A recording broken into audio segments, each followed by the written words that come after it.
pour mes 18 ans, mon père m'a jeté un billet de $100 en me disant de partir, qu'il ne paierait plus pour l'erreur d'un autre. Souriant, je lui ai tendu une enveloppe que je gardais depuis des années en lui disant « Je sais. Et mon vrai père attend dehors. » Son visage est devenu blême. Je m'appelle Amélie Dubois et j'ai 29 ans. Dehors. J'en ai assez de payer pour l'erreur d'un autre homme, m'a dit mon père en me jetant un billet de 50 € au visage le jour de mes 18 ans, sous les yeux de ma grand-mère, de mon frère et de 6 autres membres de la famille qui observaient la scène depuis la table de la cuisine. 11 ans. C'est le temps que j'ai passé avec une enveloppe scellée sur moi. Pendant mes études d'infirmière, pendant mes gardes de 12 heures en pédiatrie, pendant chaque Toussaint que j'ai passé seul. À l'intérieur se trouvait une seule feuille de papier qui aurait pu mettre fin à tout. Je ne l'ai jamais ouverte devant lui. Non pas par peur, mais parce que j'attendais le moment où il ne pourrait plus détourner le regard. Ce moment est arrivé il y a 6 mois, lors de la fête de ses 60 ans, devant 80 invités. Et quand il a finalement vu ce qu'il y avait à l'intérieur et qui se tenait à la porte, son visage a pris une teinte grise que je n'avais jamais vue sur une personne vivante. Ma mère, Marlène, était la seule raison pour laquelle notre maison ressemblait à un foyer. Elle avait cette façon de s'interposer entre mon père et moi sans en avoir l'air. Une main sur mon épaule quand le ton de sa voix montait. Un changement de sujet quand son regard devenait froid. Elle était un tampon, douce, constante, invisible jusqu'à ce qu'on réalise qu'elle n'était plus là. Elle est morte d'un cancer des ovaires quand j'avais 10 ans. Les médecins lui donnaient 6 mois.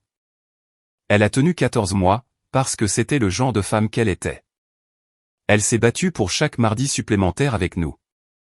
Avant qu'elle ne tombe malade, mon père était déjà distant avec moi. Il ébouriffait les cheveux de Thomas à table, lui demandait les résultats de ses matchs de foot, le portait sur ses épaules à la fête du village. Avec moi, c'était différent. Pas violent, pas bruyant, juste vide, comme si j'étais une locataire plutôt qu'une fille. Mais il a gardé le masque tant qu'elle était en vie. La semaine après ses funérailles, le masque est tombé. Je me souviens de la première fois que je l'ai entendu le dire. Il était au téléphone avec son frère, dans la cuisine. Il ne savait pas que j'étais assise dans les escaliers. Elle ne ressemble à personne dans cette famille. François n'a jamais. J'avais 10 ans. Je ne comprenais pas entièrement ce qu'il voulait dire, mais je comprenais le ton. C'était le ton de quelqu'un qui s'en lave les mains. Après ça, ce furent de petites choses au début. Thomas a eu de nouveaux vêtements pour la rentrée en septembre. Je portais ce que le vestiaire de la paroisse proposait. Thomas a eu la plus grande chambre. J'ai été déplacé dans la chambre au-dessus du garage où le chauffage ne fonctionnait pas bien. Maminou, ma grand-mère, venait le dimanche. Elle glissait un billet de 20 € dans la poche de ma veste quand personne ne regardait et me serrait la main très fort, comme si elle essayait de dire avec ses doigts ce qu'elle ne pouvait pas dire avec sa bouche. Il m'a fallu 20 ans pour comprendre ce qu'elle essayait de me dire. À 14 ans, le fossé entre Thomas et moi n'était plus un fossé. C'était un canyon. Thomas a eu un VTT tout neuf pour ses 12 ans. Rouge, 21 vitesses, un casque assorti. J'ai demandé 40 € à mon père pour acheter un manuel de biologie d'occasion. Il n'a même pas levé les yeux de la télévision. Demande à ton vrai père, a-t-il dit. Thomas m'a regardé de l'autre côté de la pièce. Il avait 12 ans et même lui savait que cette phrase était déplacée. Mais il n'a rien dit. Il ne disait jamais rien. J'ai trouvé un travail à la plonge chez Antoine, le restaurant du quartier à 3 rues de chez nous. J'avais 15 ans. Madame Duval me payait 7 € de l'heure au noir et me laissait manger les restes de pâtes après la fermeture. C'était mon dîner la plupart des soirs. Cet été-là, Thomas est parti en colonie de foot, 2 semaines dans les Alpes, 400 €. Mon père l'y a conduit lui-même, chargeant la voiture avec des crampons neufs et un sac de couchage de chez Decathlon. Je suis resté à la maison. J'ai fait des services doubles chez Antoine. J'ai acheté mes propres fournitures scolaires. Le truc, quand on est l'enfant invisible, c'est qu'on apprend à se construire une vie avec des miettes. On apprend que personne ne viendra vous sauver. On apprend que le silence n'est pas la paix. C'est juste le son de tout le monde qui est d'accord pour dire que vous ne comptez pas. Maminou venait toujours le dimanche. Me glissait toujours de l'argent. Mais maintenant, quand elle me regardait, ses yeux avaient quelque chose d'autre. Quelque chose de plus lourd que la pitié. Ça ressemblait à de la culpabilité. Elle me prenait le visage entre ses deux mains et me murmurait, « Tu es une gentille fille, Amélie. Ne l'oublie jamais. » Je ne comprenais pas à l'époque pourquoi elle le disait comme des excuses, comme si elle me devait quelque chose qu'elle ne pouvait pas me donner. Je comprends maintenant. Le jour de mes 18 ans, j'ai fait mon propre gâteau, un marbré, avec une préparation toute prête. Je l'avais acheté avec l'argent des pourboires et l'avais préparé après mon service chez Antoine. Je l'ai posé sur le comptoir de la cuisine, j'ai planté une seule bougie au centre et je l'ai allumée avec une allumette du tiroir fourre-tout. Je ne m'attendais pas à une fête. Je ne m'attendais à rien. Je voulais juste souffler une bougie dans ma propre maison avant de ne plus y être autorisé. Mon père est entré par la porte de derrière. Chaussures de sécurité, bleu de travail, de la sueur dans les cheveux. Il a vu le gâteau. Il a vu la bougie. Il m'a vu, seul dans la cuisine à 18h15 le jour de mon anniversaire. Il a sorti son portefeuille, en a tiré un billet de 50 € et l'a jeté sur le comptoir comme s'il donnait un pourboire à un voiturier. Bon anniversaire. Dehors. J'en ai assez de payer pour l'erreur d'un autre homme. Maminou était sur le canapé dans la pièce à côté. J'ai entendu le coussin grincer alors qu'elle se penchait en avant, puis plus rien. Elle ne s'est pas levée. Elle n'a pas parlé. Thomas était dans les escaliers. J'ai vu sa main se crisper sur la rampe. Sa bouche s'est ouverte, puis refermée. Personne n'a dit un mot. J'ai pris le billet de 50, je l'ai plié en deux, je l'ai mis dans ma poche arrière, j'ai soufflé la bougie et j'ai appelé l'oncle Rémi depuis le téléphone du couloir. Il est arrivé 40 minutes plus tard dans sa camionnette Peugeot bleue, le moteur tournant au ralenti dans l'allée. Je suis sorti avec un seul sac poubelle de vêtements et une paire de chaussures qui ne m'allaient pas bien. Je n'ai pas regardé en arrière, mais je me suis fait une promesse sur ce Porsche. Un jour, il saurait exactement ce qu'il avait jeté, et il serait trop tard. L'oncle Rémi vivait au-dessus de son garage automobile, rue Pasteur, un 2 pièces avec des taches d'humidité au plafond et une cuisine si petite qu'il fallait se mettre de côté pour ouvrir le frigo. Il avait vidé son débarras avant que j'arrive. Il y avait installé un matelas, une place, une lampe de bureau et une couette pliée qui sentait l'huile de moteur et la lessive. Ce n'était pas grand-chose, c'était tout.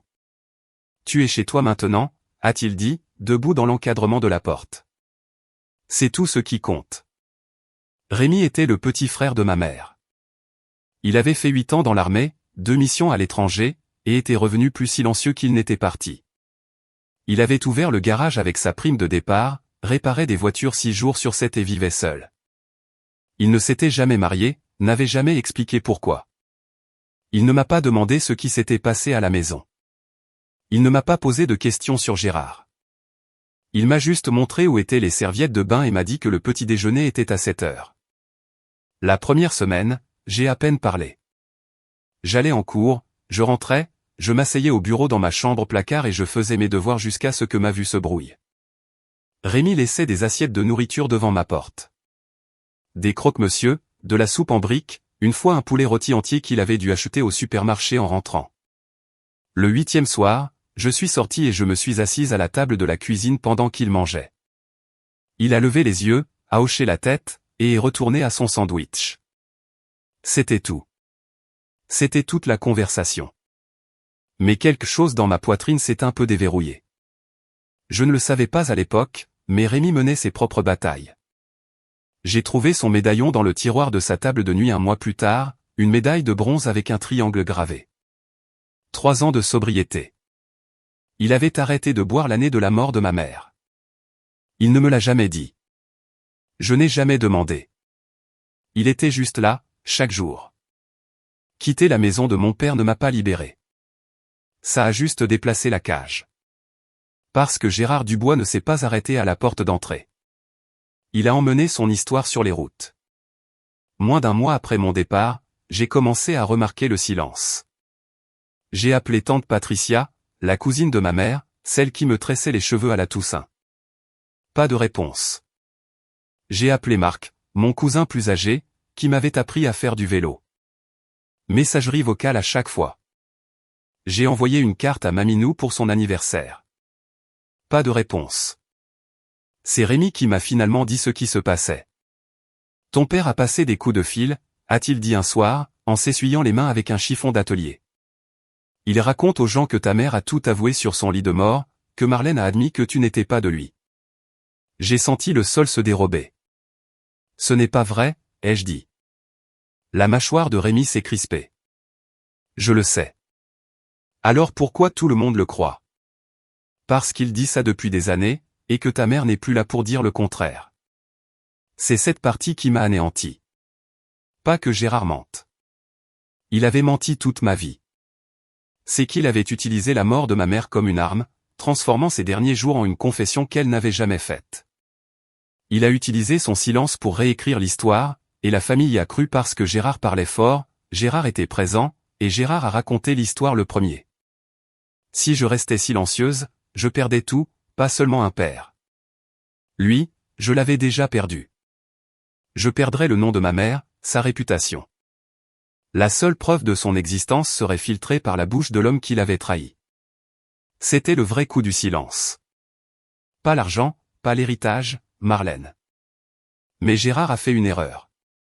Il a raconté cette histoire à trop de gens, y compris à quelqu'un qui connaissait la vérité. L'appel est arrivé 3 ans après mon départ. J'avais 21 ans, à mi-parcours de ma formation d'infirmière, en train de réviser un examen de pharmacologie à la table de la cuisine, quand mon téléphone a vibré avec un numéro que je ne reconnaissais pas. Amélie, c'est Diane.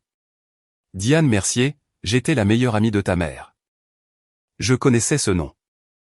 Je me souvenais d'une femme aux cheveux roux et au rire bruyant qui venait chez nous le vendredi soir quand j'étais petite.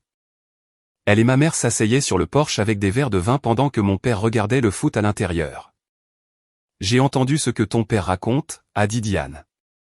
Sa voix était tendue, comme si elle retenait quelque chose à 2 mains. Sur ta mère, sur une confession sur son lit de mort. Ce n'est pas vrai, ai-je dit. Ma chérie, je sais que ce n'est pas vrai. J'étais à l'hôpital tous les jours. Les derniers mots de ta mère concernaient toi et Thomas. Elle n'a jamais rien dit sur. Diane s'est arrêtée, a pris une profonde inspiration. Ta mère était la femme la plus loyale que j'ai jamais connue. Puis elle a dit quelque chose qui a bouleversé toutes les hypothèses que j'avais jamais faites. Ta mère n'avait pas de secret, Amélie, mais ton père en a un. Le silence s'est fait dans la cuisine. Que veux-tu dire? Quand ta mère était enceinte de toi, elle a commencé à soupçonner Gérard de voir quelqu'un. Elle n'a jamais eu de preuves, mais elle m'a dit plus d'une fois qu'il rentrait à des heures étranges, sentant un parfum qu'elle ne portait pas. Je me suis adossé à ma chaise, mon livre de pharmacologie devenant flou. Diane, es-tu en train de dire que? Je dis que si quelqu'un avait une raison de douter de la loyauté de l'autre, ce n'était pas lui. Elle a fait une pause, puis plus doucement, si tu veux un jour la vérité, la science ne ment pas. Tu as juste besoin d'un échantillon. Je l'ai remercié, j'ai raccroché, et je suis resté assise dans cette cuisine pendant très longtemps, à ne rien regarder. J'ai attendu 1 an avant d'agir. Non pas parce que j'hésitais, mais parce que je devais être certaine de le faire pour la bonne raison. Je n'essayais pas de reconquérir Gérard. Je n'essayais pas de prouver que je méritais son amour. J'essayais de protéger le nom de ma mère. C'était la ligne que j'avais tracée dans mon esprit, et je m'y suis tenu. L'occasion s'est présentée à la Toussaint. J'avais 22 ans, dernier semestre de l'école d'infirmière. Thomas m'a appelé à l'improviste, pour la première fois en 4 ans. Papa va au match à midi, a-t-il dit. Passe juste 30 minutes. Je ferai du café. Je me suis rendu à la maison avec la camionnette de Rémi.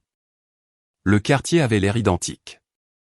Le même trottoir fissuré, la même boîte aux lettres au drapeau cabossé. Thomas m'a accueilli à la porte de derrière. Nous nous sommes assis à la table de la cuisine.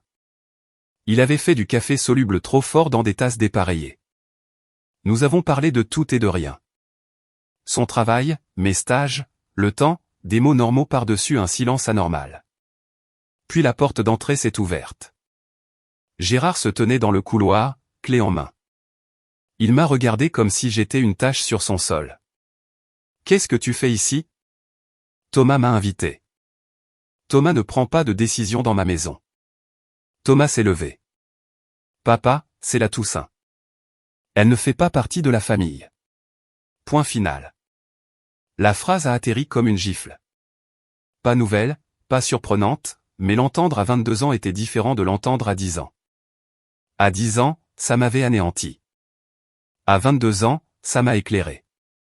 Je me suis levé, j'ai attrapé ma veste, et en sortant, j'ai pris la tasse de café que Gérard venait de poser sur le comptoir, encore chaude, ses empreintes digitales, sa salive, son ADN. Je l'ai glissé dans la poche de mon manteau et je suis sorti par la porte de derrière sans me retourner. Thomas m'a suivi jusqu'à la camionnette.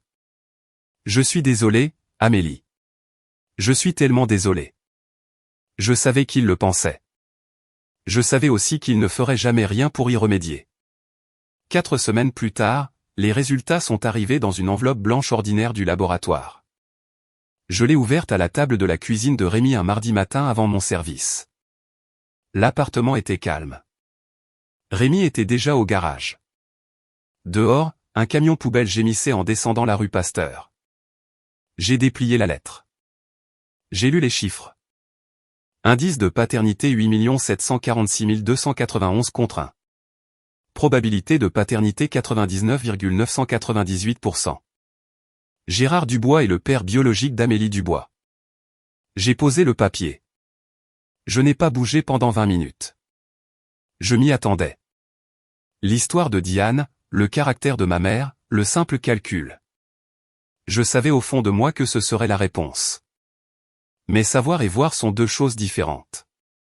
Savoir vit dans vos tripes, voir vit sur du papier, à l'encre noire, avec un numéro de référence, un logo de laboratoire et un numéro de téléphone que vous pouvez appeler pour vérifier. J'ai pleuré alors. Pas comme on pleure quand on est triste. Comme on pleure quand quelqu'un confirme que tout ce qu'on vous a fait subir n'avait aucune raison d'être. 22 ans à être traité d'enfant d'un autre. 22 ans de vêtements de seconde main, de chambre froide et de demande à ton vrai père. Tout ça. Chaque cruauté construite sur un mensonge que Gérard avait besoin de croire parce que l'alternative était de se regarder dans le miroir. Rémi est rentré à 18h et m'a trouvé à la même table, les yeux gonflés, la lettre aplatie devant moi. Il l'a lue, l'a posée, a tiré une chaise. Je sais, gamine, a-t-il dit. Je l'ai toujours su. Maman te l'a dit? Ta mère m'a dit qu'elle n'avait jamais été infidèle. Je l'ai cru à l'époque. Je la crois maintenant. J'ai mis les résultats dans une enveloppe, j'ai écrit le nom de Gérard dessus, je l'ai scellé et je l'ai posté le lendemain matin. 2 semaines plus tard, elle est revenue, avec un tampon rouge en travers, retour à l'expéditeur. Il ne l'avait même pas ouverte. J'ai mis l'enveloppe retournée dans le tiroir de ma table de nuit et je l'ai fermée. Je ne l'ai pas poursuivi. Je n'ai pas appelé. Je n'ai pas supplié. Au lieu de ça, j'ai construit une vie. J'ai obtenu mon diplôme d'infirmière en mai, 2e de ma promotion. Rémi était au premier rang, portant une chemise que je ne lui avais jamais vue, applaudissant comme si je venais de gagner la Coupe du Monde. Personne d'autre de ma famille n'est venu. J'ai été embauché à l'hôpital Saint-Louis, en service de pédiatrie. Des gardes de 12 heures, des nuits tournantes, plus fatigué que je ne l'avais jamais été, et plus utile que je ne m'étais jamais senti. Je tenais des nouveau-nés que leurs parents avaient trop peur de tenir. Je changeais les pansements d'enfants qui ne pleuraient pas parce qu'ils avaient déjà appris que pleurer n'aidait pas. Je comprenais ces enfants. À 26 ans, j'avais économisé assez pour un apport sur un 2 pièces rue de Lyon. Rien d'extraordinaire. Des plafonds en crépi, un radiateur qui cliquetait à minuit. Mais le bail portait mon nom, juste le mien. C'était suffisant. Pendant ce temps, Gérard restait Gérard. Thomas s'est marié à 25 ans. Je n'étais pas invité. Je l'ai appris par une publication sur Facebook. Thomas en smoking de location. Sa femme, Julie, tout sourire. Gérard debout derrière eux, le bras autour de l'épaule de Thomas, souriant comme un homme sans dette. Aucune mention de moi. Pas de chaise vide. Aucune reconnaissance que le marié avait une sœur. J'ai fait défiler, j'ai fermé mon téléphone, je suis allé travailler. Mais la famille commençait à remarquer des fissures. Quelques cousins m'avaient contacté au fil des ans, de manière hésitante, prudente. Ils avaient vu mon diplôme d'infirmière posté en ligne. Ils savaient que je m'en sortais bien sans l'aide de Gérard. Et ce succès tranquille rendait son histoire plus difficile à vendre. Puis Gérard a annoncé sa fête pour ses 60 ans. 80 invités, un traiteur, une bannière et un micro. Il avait prévu quelque chose. Je pouvais le sentir à des kilomètres. 6 mois avant cette fête, ma grand-mère est décédée. Maminou Dubois, 82 ans, insuffisance cardiaque congestive. Elle est partie dans son sommeil, ce qui fut la chose la plus douce qui soit jamais arrivée dans cette famille. Je ne suis pas allé à l'enterrement. Gérard a fait savoir par Thomas que ma présence provoquerait une scène. Ce soir-là, dans mon appartement, j'ai regardé une photo de Maminou me tenant dans ses bras bébés, l'une des seules photos que j'avais de cette maison. Sur la photo, elle sourit, mais ses yeux semblent porter quelque chose de plus lourd qu'un nourrisson. 3 semaines plus tard, j'ai reçu un appel du cabinet d'un notaire en ville. Maminou m'avait laissé quelque chose. Pas d'argent, pas de bien immobilier. Une enveloppe, scellée, avec des instructions manuscrites à l'extérieur, pour Amélie seulement, à remettre après mon décès. Je me suis rendu au cabinet pendant ma pause déjeuner. Le notaire, une femme aux cheveux gris nommée Maître Leclerc, m'a tendu l'enveloppe par-dessus un bureau verni.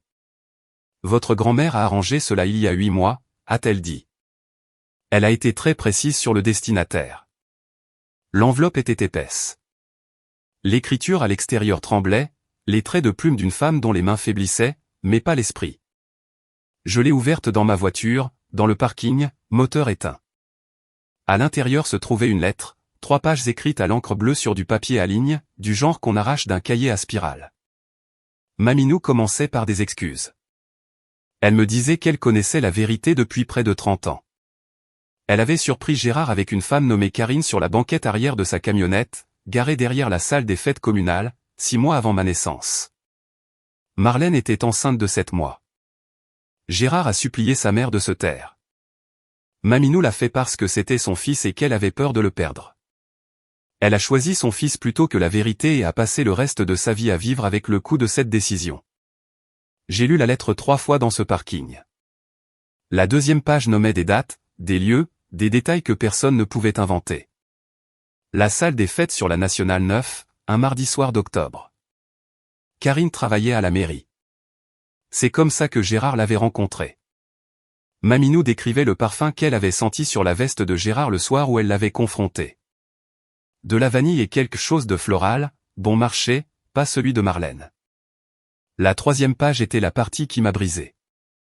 Amélie, tu as toujours été ma petite fille. Tu as toujours été l'enfant de Gérard. Ta mère n'a jamais trahi personne. C'est ton père qui l'a fait, et je l'ai aidé à le cacher en gardant le silence. Je suis désolé. Je ne mérite pas ton pardon, mais tu mérites la vérité. Maminou avait signé, daté, et en bas, un cachet de notaire. Maître Leclerc avait été témoin de la signature dans son bureau. J'ai appelé Diane ce soir-là. Maminou m'a écrit une lettre, ai-je dit. Elle savait pour Karine. Silence. Alors elle te l'a dit. Tu savais que Maminou savait?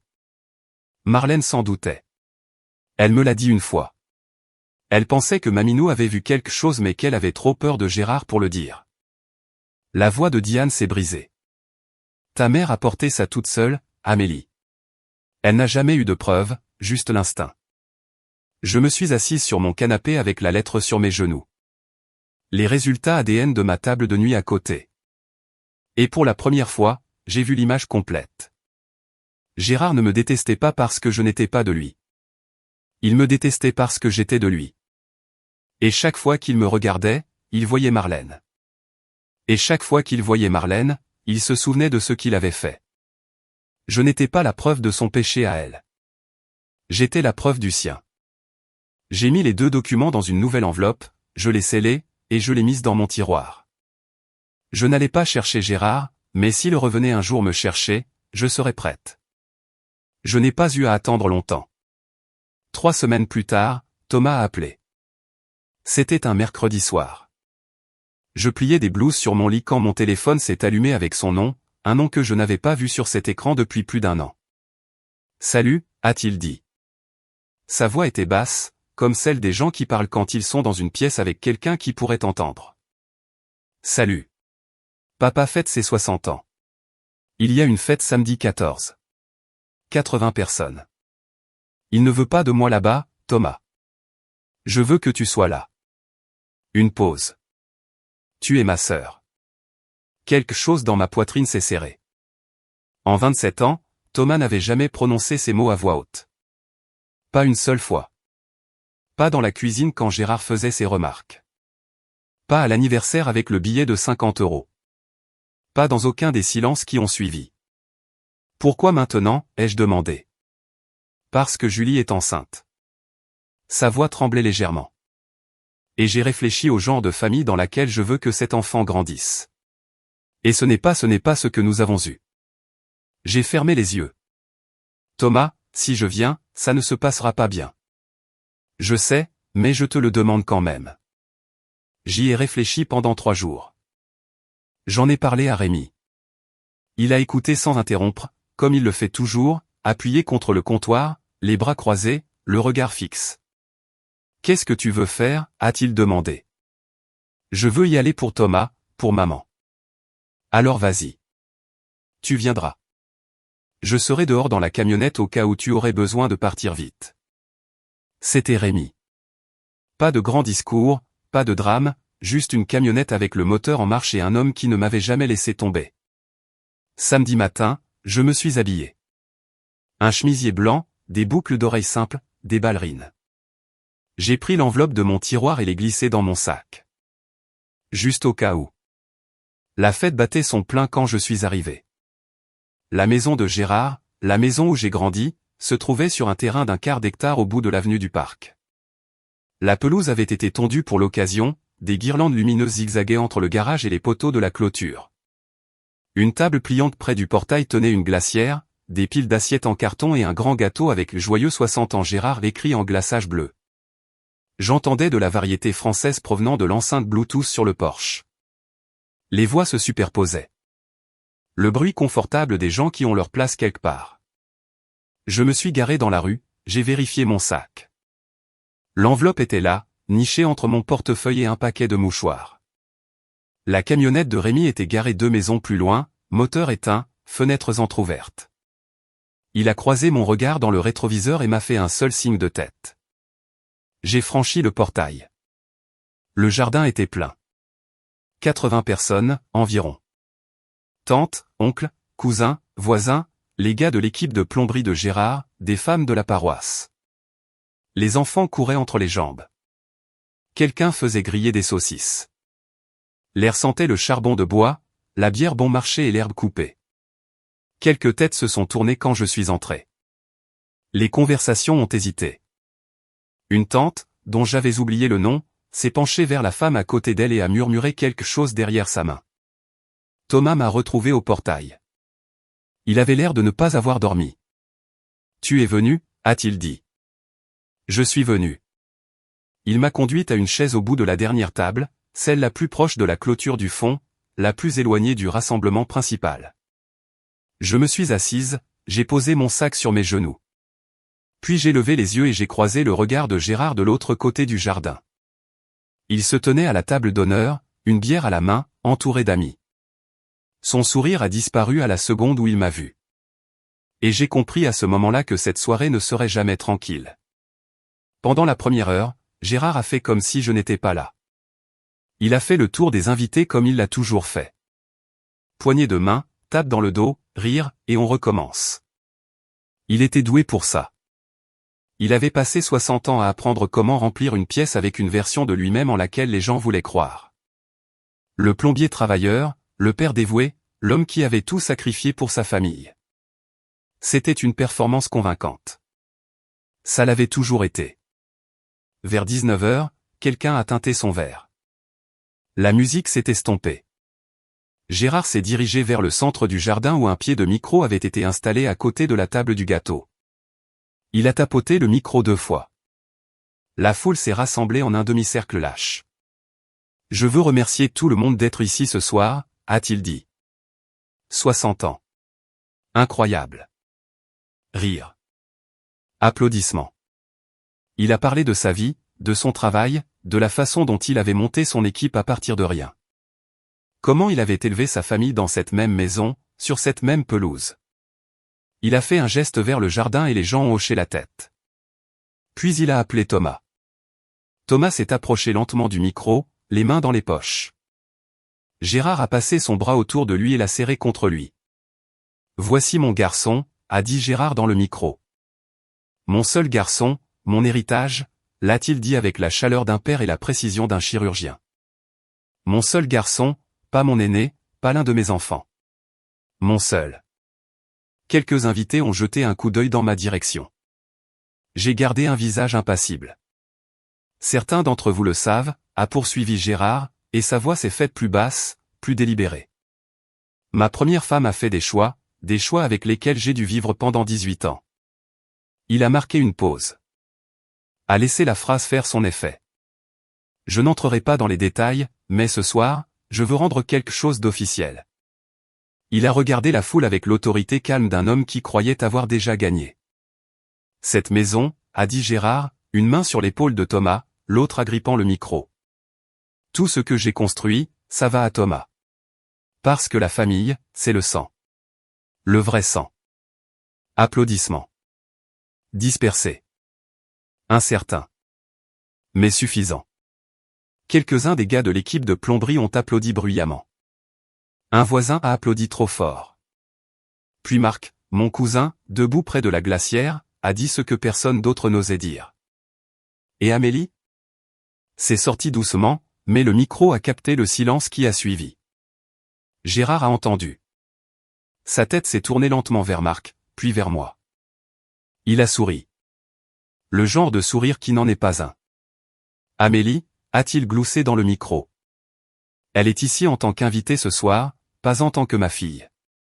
Le jardin est devenu silencieux. Quelqu'un a posé une assiette. La voix d'un enfant s'est élevée de quelque part près de la maison, inconsciente. Mais Gérard n'avait pas fini. Il m'a regardé directement, par-dessus 80 personnes, par-dessus 29 ans, et il a dit la chose qu'il avait répétée toute sa vie. Je me suis tu pendant des années par respect pour la mémoire de sa mère. Sa voix était stable, entraînée.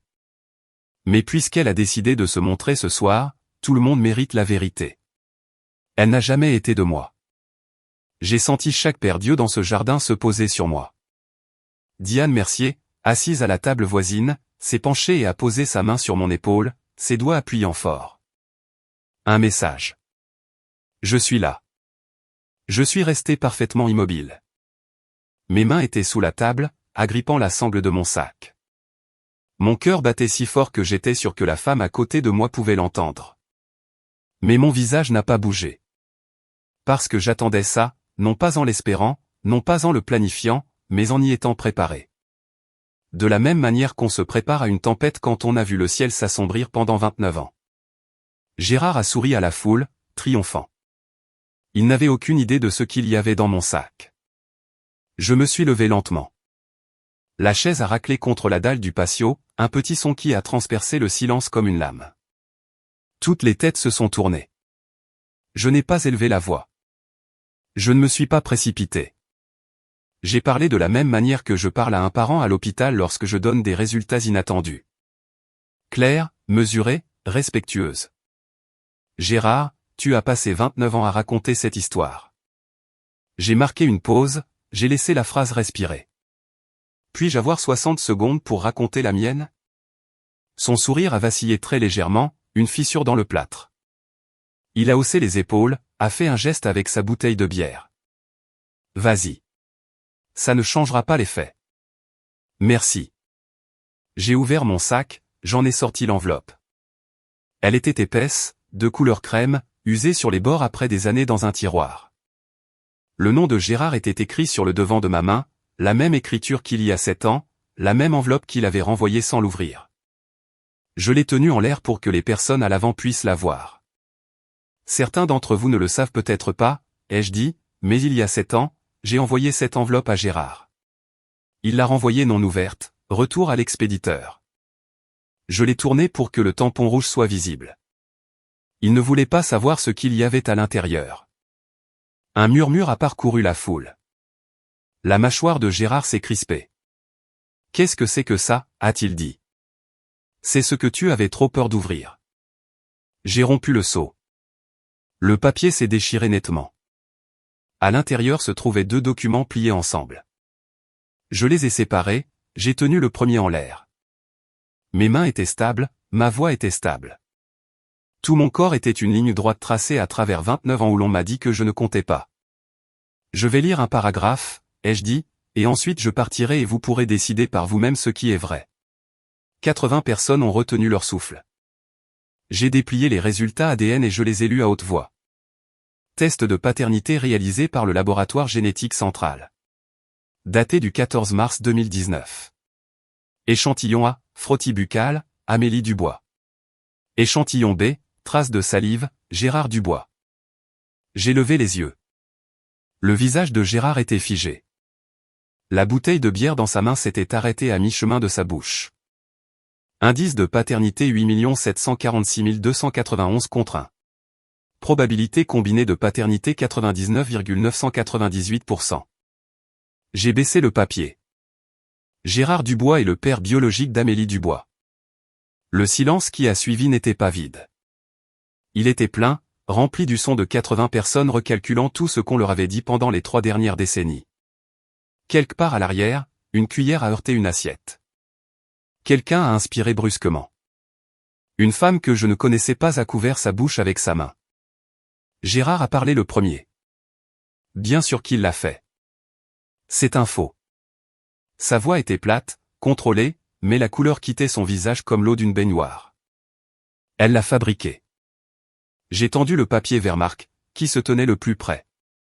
Le nom du laboratoire, le numéro de téléphone et le numéro de référence du dossier sont imprimés en bas. Appelez-les maintenant si vous voulez. Marc a pris le papier, l'a lu lentement, a levé les yeux vers Gérard. Ça vient du laboratoire central, Gérard. C'est authentique.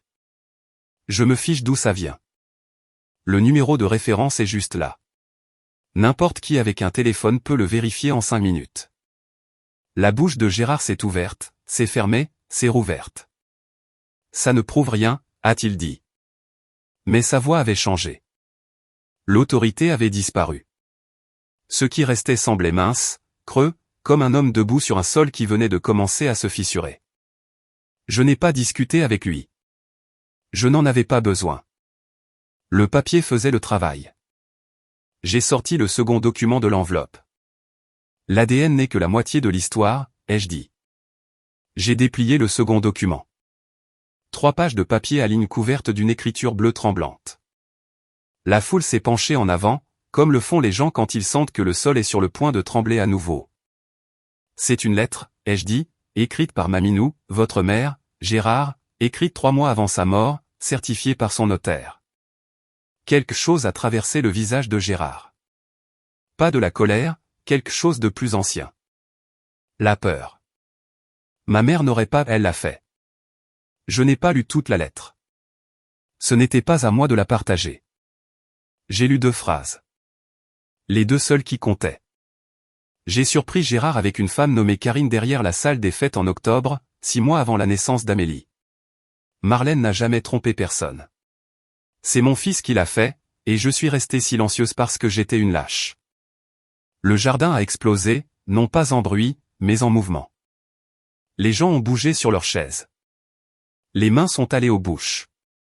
Les yeux ont darté entre Gérard et moi comme des spectateurs d'un accident dont ils ne pouvaient détourner le regard. Gérard a attrapé le bord de la table. Ses jointures étaient blanches. Elle était confuse, a-t-il dit. Elle était vieille. Elle était malade. Diane Mercier s'est levée de sa chaise, lentement, délibérément. Chaque personne dans ce jardin l'a regardée se lever. Elle n'était pas confuse, Gérard. La voix de Diane était claire et sans tremblement. J'étais là, moi aussi. Marlène a pleuré sur mon canapé pendant 3 heures la nuit où elle a découvert pour Karine. Elle n'a jamais pensé une seule fois à te quitter. Mais toi, tu n'as jamais cessé de la punir pour ce que tu as fait. Le micro était toujours allumé. Chaque mot portait. Thomas, qui était resté à côté de Gérard tout ce temps, a fait un pas en arrière, puis un autre. Son visage était blanc. Sa bouche était une ligne fine. Il n'avait rien su de tout ça. Ce qui s'est passé ensuite fut la partie la plus triste. Non pas parce que j'avais pitié de Gérard, mais parce que j'ai vu un homme essayer de sauver un mensonge qui était déjà mort, et il ne pouvait pas s'en empêcher. C'est mon anniversaire, a crié Gérard. Sa main a frappé la table. Les assiettes en carton ont sauté. Un verre de soda s'est renversé et personne ne l'a ramassé. Tu as planifié ça. Tu es venu ici pour tout détruire. Je suis venu parce que Thomas me l'a demandé. Elle essaie d'avoir la maison. Elle a tout manigancé. Je ne veux pas de ta maison, Gérard. Ma voix était calme. J'y ai veillé. J'ai mon propre logement. Je paie mon propre loyer. Je n'ai besoin de rien de ta part. Il a regardé autour de lui dans le jardin, cherchant un allié, quelqu'un pour hocher la tête, pour s'avancer, pour dire « elle ment ». Mais chaque visage qu'il a trouvé soit regardait ailleurs, soit regardait à travers lui. Marc a posé le papier de l'ADN sur la table, a croisé les bras. Tante Patricia pleurait doucement dans une serviette en papier. Un homme de l'équipe de plomberie de Gérard, dont je ne connaissais pas le nom, a posé son assiette et s'est dirigé vers le portail sans un mot. Puis Thomas a parlé. « Papa. » Sa voix s'est brisée. « C'est vrai pour Karine ?» Tout le jardin est resté suspendu. Gérard a regardé son fils, son enfant chéri, celui autour duquel il avait construit toute son identité. Et pendant un instant, j'ai cru qu'il pourrait dire la vérité. J'ai cru que 30 ans de mensonges pourraient finalement s'effondrer sous leur propre poids. Mais Gérard est resté là, la mâchoire crispée, les yeux humides, ne disant rien. Et ce silence, ce refus de nier au moment le plus important, a été plus fort que n'importe quelle confession. La main de Thomas est tombée de l'épaule de son père. « C'est bien ce que je pensais », a murmuré Thomas. Gérard était toujours debout, mais tout ce qui le soutenait s'était déjà effondré. J'aurais pu m'arrêter là. L'ADN avait été lu. La lettre était sortie. Le silence avait parlé. Mais Gérard avait posé une question pendant 29 ans, et j'ai décidé, debout dans ce jardin avec 80 témoins et un pli de papier à la main, qu'il méritait une réponse. « Tu as toujours voulu savoir qui était mon vrai père », ai-je dit. Les yeux de Gérard se sont rivés sur les miens. Il est juste là, dehors. J'ai pointé en direction de l'avant de la maison. À travers le portail latéral, au-delà de l'allée, on pouvait voir la rue. Et là, garée sous l'orme, se trouvait la camionnette Peugeot bleue de Rémi. Et là, appuyé contre la portière côté conducteur, les bras croisés, se tenait l'oncle Rémi. Il n'essayait pas de faire une entrée. Il était juste là, stable, comme il l'avait été pendant 11 ans. Gérard s'est avancé au bord du jardin et a regardé à travers le portail. Quand il a vu Rémi, quelque chose s'est vidé de son visage, la dernière trace de couleur, le dernier fil d'autorité. Il ressemblait à un homme regardant sa propre maison brûler depuis l'autre côté de la rue. « Rémi m'a appris à conduire », ai-je dit. Rémi a payé mes études d'infirmière. Rémi était là à chaque Noël. Toi non. J'ai plié les documents, je les ai placés sur la table devant la chaise vide de Gérard. L'ADN dit que tu es mon père, mais Rémi est mon papa. L'enveloppe est restée sur la table entre une assiette en carton et une part de gâteau intacte. Garde-les, ai-je dit. Cette fois, essaie de les ouvrir. J'ai pris mon sac, j'ai lissé mon chemisier et je me suis dirigé vers le portail. Derrière moi, j'ai entendu une chaise racler, puis une autre. Les pas de tante Patricia ont suivi les miens. Diane était déjà au portail, le tenant ouvert. Marc a hoché la tête en passant. Il n'a rien dit. Il n'en avait pas besoin. Je n'ai pas couru. Je n'ai pas pleuré.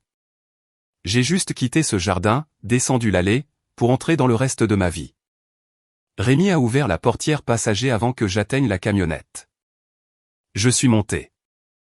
Il l'a refermée derrière moi, a fait le tour du côté conducteur, est monté et a démarré le moteur. Aucun de nous n'a parlé pendant 2 pâtés de maison. La rue était calme. Les lumières des porches s'allumaient à mesure que la soirée s'assombrissait. Un arroseur automatique sifflait quelque part sur une pelouse que nous avions déjà dépassée. « Ça va » a dit Rémi, les yeux sur la route. « C'est fini » ai-je dit. « Enfin, c'est fini. » Il a hoché la tête. A tendu la main et a allumé la radio. Une station de variété française passait une chanson que je ne connaissais pas. Une voix douce chantant un long chemin de retour. Et puis j'ai pleuré. Pas comme j'ai pleuré dans la cuisine de Rémi à 22 ans quand les résultats ADN sont arrivés. C'était du chagrin. C'était différent. C'était le son de quelque chose de lourd qu'on pose après l'avoir porté si longtemps que vos bras ont oublié ce que c'est que d'être vide. J'ai pleuré pour ma mère, qui n'a jamais pu se défendre. Pour Maminou, qui a essayé de réparer les choses trop tard. Pour la petite fille de 10 ans dans les escaliers qui a entendu son père la traiter de rien. Pour la jeune femme de 18 ans qui s'est fait son propre gâteau d'anniversaire et a reçu un billet de 50 € jeté à son visage. J'ai pleuré pour elles toutes. Et puis je me suis arrêté. Rémi ne m'a pas demandé d'expliquer. Ne m'a pas offert de sagesse ou de discours d'encouragement. Il a juste conduit, une main sur le volant, l'autre posée sur la console entre nous, assez proche pour que je puisse l'atteindre si j'en avais besoin. Quand nous sommes arrivés sur le parking derrière son garage, il a coupé le moteur et est resté assis un moment. « Tu as dit ce qui devait être dit », m'a-t-il dit. « C'est suffisant. » Je me suis essuyé le visage avec le dos de ma main, j'ai regardé l'escalier menant à l'appartement où j'avais reconstruit ma vie. « Ouais », ai-je dit. « Ça l'est. » Le lendemain matin, je me suis assise à ma table de cuisine et j'ai écrit un email, non pas à Gérard, mais à Maître Leclerc, la notaire qui s'était occupée de la lettre de Maminou. Je l'ai gardé court, 3 paragraphes, professionnels. J'ai déclaré que je n'avais aucun intérêt pour les biens de Gérard, son épargne ou toute forme d'héritage. Je n'intentais pas de procès. Je ne poursuivais aucune réclamation légale. Je voulais exactement une chose, que Gérard cesse de répéter l'histoire selon laquelle Marlène Dubois aurait avoué son infidélité. Parce qu'il existait maintenant des preuves documentées, un test ADN et une lettre notariée de sa propre mère, prouvant que cette histoire était fausse. Si l'histoire continuait à circuler, je me réservais le droit de partager les 2 documents plus largement. Ce n'était pas une menace. C'était une limite. Maître Leclerc a transféré l'email au contact de Gérard dans ses dossiers. Je n'ai jamais reçu de réponse. Cette même semaine, j'ai envoyé des photocopies des résultats ADN à chaque membre de la famille dont j'avais l'adresse, 12 enveloppes au total. Chacune comprenait une brève note sur une seule fiche cartonnée. Je ne demande à personne de choisir un camp. Je demande seulement que vous connaissiez la vérité. Ma mère, Marlène Dubois, était fidèle. Les documents ci-joints le confirment. Si vous avez des questions, le numéro du laboratoire est sur l'en-tête. J'ai signé chaque carte de mon nom. Pas de colère, pas de supplication, juste des faits. Puis j'ai bloqué le numéro de téléphone de Gérard. Non pas parce que je le détestais, mais parce que j'en avais fini d'avoir une conversation qui n'allait que dans un sens. Rémi m'a regardé sceller la dernière enveloppe de l'autre côté de la cuisine. « C'est tout ?» a-t-il demandé. « C'est tout. Pas de tribunal, pas d'avocat. Je n'ai pas besoin d'un juge pour me dire qui je suis. » Il a presque souri. Presque. Ta mère aurait dit la même chose. C'était le plus beau compliment que l'on m'ait jamais fait. Thomas a appelé une semaine plus tard. Il était tard, presque 23 heures. J'étais sur le canapé de mon appartement, regardant distraitement une émission de pâtisserie sans le son, quand son nom s'est allumé sur mon écran. Salut. Salut. Sa voix semblait vidée, comme si on avait enlevé tout ce qui se trouvait derrière ces mots. Tu savais, a-t-il demandé. Pour Karine, avant la lettre de Maminou? Non, pas avant la lettre. Une longue inspiration. J'ai fait des recherches. J'ai appelé le labo. L'ADN est réel. Je sais. Il ne me parle pas. Il est enfermé dans sa chambre depuis la fête. Il ne répond pas au téléphone. Ne vient pas au magasin. Je n'ai pas dit « je suis désolé » parce que je n'étais pas sûr de ce pourquoi je m'excuserais. La fête s'est terminée juste après ton départ, a poursuivi Thomas. La moitié des invités sont partis dans les 10 minutes. Papa est resté assis à la table d'honneur tout seul jusqu'à la tombée de la nuit. J'ai dû sortir pour rentrer la nourriture. Il n'a pas bougé. J'ai imaginé la scène. Gérard seul à une table décorée, entouré de chaises vides et de guirlandes lumineuses bourdonnant dans le noir. J'ai attendu que la satisfaction arrive. Elle n'est pas venue. Juste une douleur sourde dans un endroit que je pensais cicatriser. Thomas, tu n'as pas à choisir entre nous.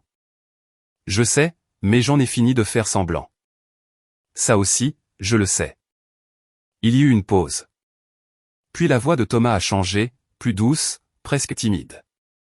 Julie accouche dans 4 mois. C'est une fille. Ma main s'est crispée sur le téléphone. Julie m'a dit quelque chose la semaine dernière, a-t-il dit. Elle a dit, si jamais tu traites notre fille comme ton père a traité Amélie, je franchirai cette porte et je ne reviendrai jamais. Il pleurait maintenant. Silencieusement. De la façon dont les hommes pleurent quand ils viennent tout juste d'apprendre à le faire. Je veux qu'elle connaisse sa tante Amélie. Elle la connaîtra, ai-je dit. Je te le promets. Les retombées ne sont pas venues en une vague. Elles sont venues comme des fuites. Lentes, régulières, impossibles à colmater.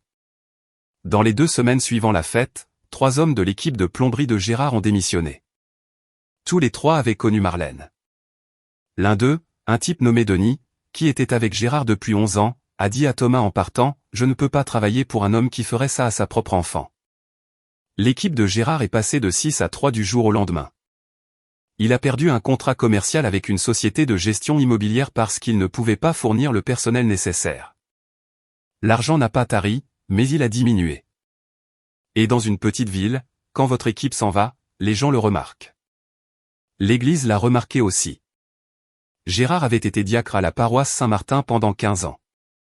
Pas un rôle qui paie, un rôle qui compte. Cela signifiait qu'il lisait les Écritures le dimanche, organisait la collecte de nourriture en novembre, serrait des mains dans le hall. Le pasteur Martin a convoqué Gérard pour une réunion privée. Je ne sais pas ce qui a été dit, mais le dimanche suivant, le nom de Gérard manquait au bulletin paroissial. Une femme nommée Linda a lu les Écritures à sa place. Les voisins se sont adaptés. Les Durand, Babette et Thomas, tous 2 septuagénaires, qui vivaient à côté depuis avant ma naissance, ont apporté une boîte de biscuits au garage de Rémi un après-midi. Pour Amélie, a dit Babette en tendant la boîte à Rémi.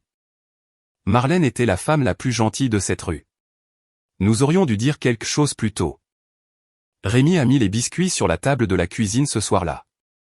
J'en ai mangé 3 et j'ai un peu pleuré, parce que parfois la gentillesse frappe plus fort que la cruauté. Marc a publié quelque chose de court sur Facebook. La vérité a une façon de trouver la lumière du jour. Il n'a identifié personne. Il n'en avait pas besoin. La section des commentaires s'est remplie en 1 heure. Gérard n'a pas quitté sa maison pendant 2 semaines. 1 mois après la fête, une lettre est arrivée au garage de Rémi. Livrée en main propre par Thomas, pas postée. Mon nom était sur le devant, de la main de Gérard. Carré. En majuscule. L'écriture d'un homme qui rédige des bons de commande, pas des excuses. Je l'ai ouverte au comptoir pendant que Rémi remontait un carburateur à 1 mètre de là, faisant semblant de ne pas regarder. La lettre était courte, 6 phrases. Amélie, je sais que les choses ont dérapé. J'ai fait des erreurs. La maison est toujours ton foyer si tu le veux. Reviens pour qu'on puisse parler. Papa.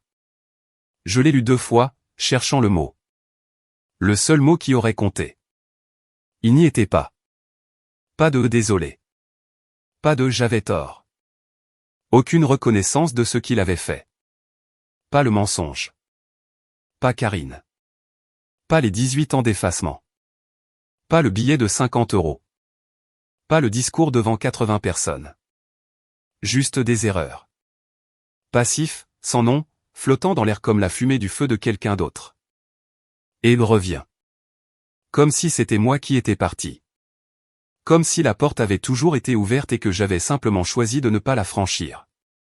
Comme si le problème était géographique et non 30 ans de cruauté. J'ai plié la lettre, je l'ai mise dans le tiroir à côté de l'enveloppe retournée, j'ai fermé le tiroir. Rémi a levé les yeux du carburateur. Ça va aller? Ça ira. La même semaine, Thomas est venu me voir. Pour la toute première fois dans mon appartement. Il a apporté une photo d'échographie, une image granuleuse en noir et blanc d'une petite fille recroquevillée comme une virgule. Il se tenait dans ma cuisine, maladroit et trop grand pour l'espace, et me l'a tendu. On va l'appeler Marlène, a-t-il dit. J'ai pris la photo, je l'ai tenue à 2 mains. Est-ce que Gérard est au courant? Ouais. Qu'est-ce qu'il a dit? Rien. Il n'a absolument rien dit. Certains silences sont des aveux. Celui-là en était un. 3 mois ont passé. Les angles les plus vifs se sont adoucis, non pas en pardon, mais en distance. Et la distance, j'ai appris, est sa propre forme de miséricorde. J'ai continué à travailler à Saint-Louis. Surtout des services du matin. Le service de pédiatrie est le genre d'endroit qui remet votre perspective en place toutes les 12 heures. Vous tenez un bébé de 3 jours qui vient de subir une opération à cœur ouvert, et soudain, vos propres problèmes semblent surmontables. Un matin, un nouveau-né a enroulé tout son poing autour de mon index et n'a pas voulu lâcher. Je suis resté là, à côté de la couveuse, pendant 5 minutes, juste à respirer, juste à être tenu par quelque chose de si petit. Après mon service, je suis allé au garage de Rémi, comme je le faisais la plupart des après-midi. Nous avons déjeuné à son établi. Sandwich au jambon, chips lait, 2 canettes de limonade, entourées de pièces de moteur et de l'odeur du WD-40. C'est ton anniversaire le mois prochain, a dit Rémi en essuyant de la moutarde sur son pouce. 30 ans. Le grand cap, qu'est-ce que tu veux faire? J'y ai réfléchi. Faire un gâteau, ai-je dit. Un vrai. Inviter Thomas et Julie. Inviter Diane. Inviter Patricia et Marc. Souffler les bougies. Vraiment les souffler cette fois. Rémi a souri. Un vrai sourire. Du genre qui plissait la peau autour de ses yeux et le faisait paraître 10 ans de moins. Enfin pouvoir le faire correctement, a-t-il dit. Ouais, enfin. J'ai levé les yeux vers le mur derrière la table de la cuisine. Le billet de 50 € était là, encadré dans un cadre noir bon marché d'un magasin à prix unique. Je l'avais accroché la semaine où j'avais emménagé, non pas par amertume, mais par souvenir. Ce billet était le prix que Gérard m'avait attribué. 50 € pour 29 ans d'une fille qu'il refusait de reconnaître. Je valais plus que ça. J'avais toujours valu plus que ça. Il m'a juste fallu un certain temps pour le croire. Si vous écoutez cette histoire et que vous avez un Gérard dans votre vie, je ne vais pas vous dire quoi faire. Je ne connais pas votre situation. Je ne sais pas ce que vous avez survécu ou ce que vous survivez en ce moment. Je ne sais pas si votre Gérard est votre père, votre mère, un frère, une sœur, un conjoint ou quelqu'un d'autre qui a décidé que vous n'étiez pas assez bien et qui a passé des années à s'assurer que vous le croyez. Mais je sais ceci. Vous ne devez pas la loyauté à quelqu'un simplement parce que vous partagez de l'ADN. Le sang ne gagne pas la confiance. Le comportement, si. Et les gens qui vous aiment vraiment, sont ceux qui sont là sans qu'on ait à les supplier, sans condition, sans tenir les comptes. Ma mère ne pouvait plus me protéger. Elle n'a pas eu le temps. Maminou a connu la vérité pendant 3 décennies, mais a eu trop peur pour parler. Thomas m'aimait, mais n'a pas eu le courage de se lever jusqu'à ce que les murs s'effondrent déjà. L'oncle Rémi n'avait aucune obligation. Aucune. Je n'étais pas sa fille par la loi, par le sang, par aucun document que vous pourriez déposer. Il était juste un homme avec une chambre d'amis et une décision. Être là ou pas. Il a été là, chaque jour, quand je ne pouvais pas dormir, quand j'ai raté mon premier examen de stage, quand je me suis assise dans sa cuisine à 22 ans en pleurant sur un résultat ADN qui confirmait ce qu'il savait déjà. Il n'a jamais dit « Je suis ton père maintenant ». Il n'en avait pas besoin. Il l'était, tout simplement. Je n'ai pas gagné à cause d'un bout de papier. J'ai gagné parce que j'ai cessé de laisser le mensonge d'un homme définir ma valeur. L'ADN ne m'a pas libéré. Décider que c'en était fini, voilà ce qui m'a libéré. Poser une limite, ce n'est pas de la vengeance. C'est la première fois que vous vous choisissez. Si personne ne vous l'a dit aujourd'hui, je vous le dis maintenant. Alors, voici où en sont les choses. J'ai 29 ans, bientôt 30. Je travaille toujours au service de pédiatrie de Saint-Louis. Je déjeune toujours à l'établi de Rémi les mardis et jeudis. Il fait toujours les sandwichs trop épais. Et je ne me plains toujours pas. Thomas m'appelle tous les dimanches. C'est la première vraie relation que nous ayons jamais eue, non pas construite sur une maison partagée ou un père partagé, mais sur le simple choix de décrocher le téléphone. Julie m'envoie des photos de son ventre qui s'arrondit. La chambre du bébé est peinte en jaune pâle. Il y a un nom écrit au pochoir sur le mur en lettres cursives blanches. Marlène. La petite Marlène est née il y a 2 mois, 3,3 kg. À 3h47 du matin. J'étais dans la salle d'attente. Thomas est sorti par les portes battantes, la blouse froissée, les yeux rouges, souriant si largement qu'on aurait dit que son visage allait se fendre. Tu veux la prendre? J'ai tenu ma nièce dans mes bras. Elle avait les cheveux foncés comme les miens, comme ceux de notre mère. Diane et Patricia étaient aussi à l'hôpital. Diane a apporté des fleurs. Patricia a apporté la couverture qu'elle avait crochetée en secret. Nous nous sommes tenus autour du lit de Julie et nous nous sommes passés ce bébé de bras en bras. Et pendant quelques minutes, nous étions le genre de famille que Marlène aurait voulu. Gérard, je ne sais pas. Je ne demande pas. Thomas n'en parle pas, et je n'insiste pas. J'ai entendu par Marc qu'il est toujours dans la maison de l'avenue du Parc, seul. Pas fauché, juste vide. Le billet de 50 € est toujours encadré sur mon mur. Je le vois tous les matins quand je fais mon café. Il me rappelle d'où je suis parti. Il me rappelle ce que quelqu'un pensait que je valais. Il me rappelle qu'ils avaient tort. Je m'appelle Amélie Dubois. Je suis la fille de mon père, mais pas du père qui m'a mise à la porte.